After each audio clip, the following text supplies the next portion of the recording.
We're talking about some of the top money tips that you can implement in a new year to help improve your finances. We've talked about shopping around when it comes to maybe a bank account or a cell phone or cable service, along with looking at those monthly subscriptions that we all have and maybe eliminating the ones that we're not using anymore. In this segment of the program, but we're joined by our fellow certified financial planner, certified financial fiduciary, and CPA, Kristin Kalley. Good morning, Kristin. Welcome to the program. Good morning, Joel. Thank you for having me. My pleasure, as always. You always come with lots of good information because the reality is that the tax code changes on a regular basis, doesn't it? At least once a year. At least once a year. At a minimum, it's going to be once a year.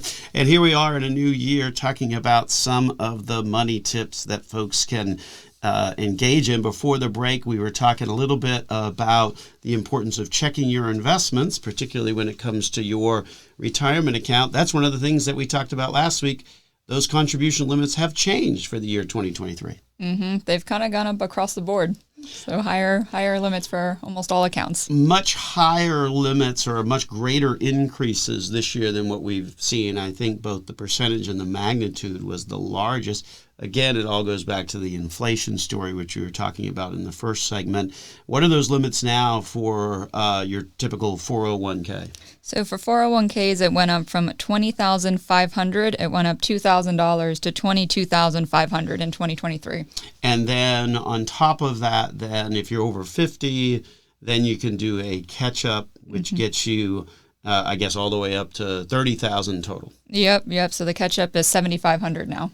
And then on your traditional IRA, Roth, any changes there for our listeners to know about? A little bit. So it went up from $6,000 to $6,500. Okay, and the catch-up stayed at that $1,000 level. So a little increase. So the key point there is, obviously, if you've got these larger contributions, one of the things that you need to do when you're checking your investments to start the year off is to make sure that your contribution levels mirror these increases in the amount of money that you can fund these accounts, whether that's your 401k or your IRA. And of course, particularly on 401k platforms, and we've certainly talked at length in prior episodes, really take a moment to look at your investment allocation. We see this all the time where more and more 401k platforms have really reduced down what the options are for employees to select from, and in essence, forcing them into these target date funds. And there's two concepts on these target date funds that I think bear repeating, and one of the reasons why we're not particularly big fans of them. First and foremost, they wind up adding in a bigger bond component earlier than you think. So it's not enough to just select the year and say, oh, that's the year I'm going to retire, so that's the target date fund that I want. The reality is that you would be surprised at how large the bond component is. They intentionally do that to make sure that nobody can complain when things go wrong, because they say, oh, well, there was a bunch of bonds in there and that was all fine and dandy.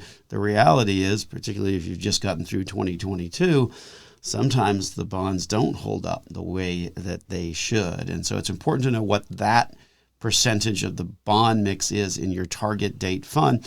The second point is the international piece. And this is the piece that I think surprises folks and not necessarily something that they look at.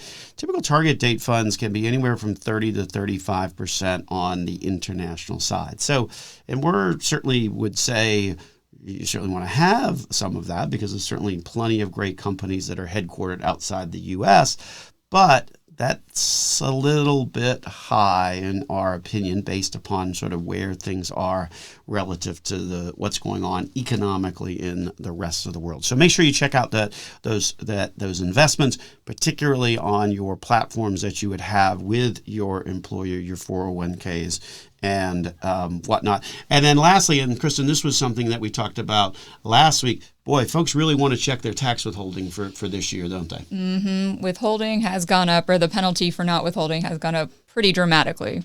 So it was 4% in 2022, and now it's up to 6% and probably going up to 7%. And that's a reflection of just simply where interest rates are. As the interest rates go up, then that cost is ultimately going to be borne by you, the taxpayer. Unfortunately. Because you've got to make sure that you're putting in that money along the way. We have, I think you talked about it last week, as a sort of a pay-as-you-go type of system, right? It's not a wait to the end and then throw it all at us. No, they want their payments early, so they want them as you get paid. That makes sense, and they especially sort of need that money. So certainly something that folks should look at. And I guess this serves as a nice segue into an extension of the conversation that we were having last week in terms of the top 10 tax changes for the year 2023.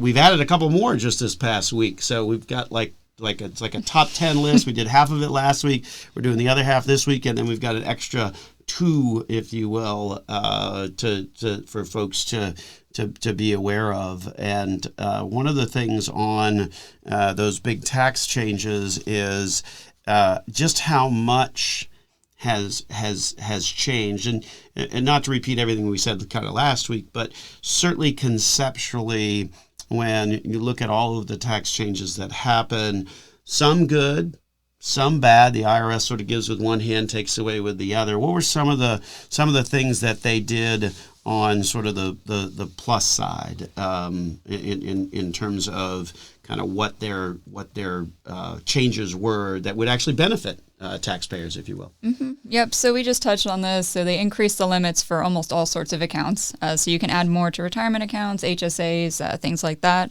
They also increased the RMD age. So we spoke about that last week. So it went from 72 to 73. That's a nice little change. It certainly helps people out in terms of not having to take the required minimum distribution. Mm-hmm. Right. Yep. And then the other big change was they delayed that whole crazy 1099K rule. Mm-hmm. Boy, that was just absolutely ridiculous in terms of what they were attempting to do on that. Mm-hmm. Yeah, so that's delayed until next year. So you still got to deal with it, but that's the rule that says if you have any type of online business or sell anything online, whether it's eBay or Etsy or Ticketmaster, you've got to reconcile that with the IRS. Right. And that's the point of having the 1099K. Fortunately, they did delay that, but it's coming, and that's certainly an area that the IRS looks at. In terms of trying to generate additional revenue. So those are sort of the things on the plus side. On the negative, my goodness, all of the stuff that has benefited taxpayers over the course of the past couple of years as a result of COVID, that's all gone. Yeah, so the stimulus checks, those are gone. The advanced child tax credit payments, those are gone. Certain charitable deductions are also gone. And then dependent care, the enhanced dependent care credit, gone back down to what it used to be. So that's going to be a big deal for taxpayers because those are huge differences. And the reality is it goes back to if you didn't pay enough in, then not only are you going to have to pay it, but you're going to have to pay a higher level of interest. So folks really do want to be taking the time to check what their tax withholding is for going into this year, 2023. Yeah, especially to avoid 7% penalty on that. That is correct. Yeah, so no more child tax, no more stimulus, no more dependent care, no more above-the-line charitable contributions either. That was one of the ones that certainly disappointing to see that go away to the extent people were able to write off a little bit. It was never a big amount, $600 per couple, to be able to write that off. That has certainly gone away this year. Mm-hmm. So I guess let's shift gears then. So that's sort of the recap of what we've already chatted about. If you missed any part of that or want to check it out again, simply go to our YouTube channel where you'll see our conversation about the first half of the top 10 tax changes for 2023. Also, if you are a podcast listener, well, then you know how to find us. Just go to your favorite podcast platform, search for Dollars and Cents with Joel Garris of Nelson Financial Planning. If you have trouble finding our channel on your favorite platform, well, then just go to our website, nelsonfinancialplanning.com, and you can find our channels in the upper right-hand corner. Click on one of those icons that looks most familiar to you, and you'll get immediately connected. We're going to return after these messages. We're going to talk about some of the other big tax changes for the year 2023 here on Dollars and Cents with Joel Garris and Kristin Kalley of Nelson Financial Planning.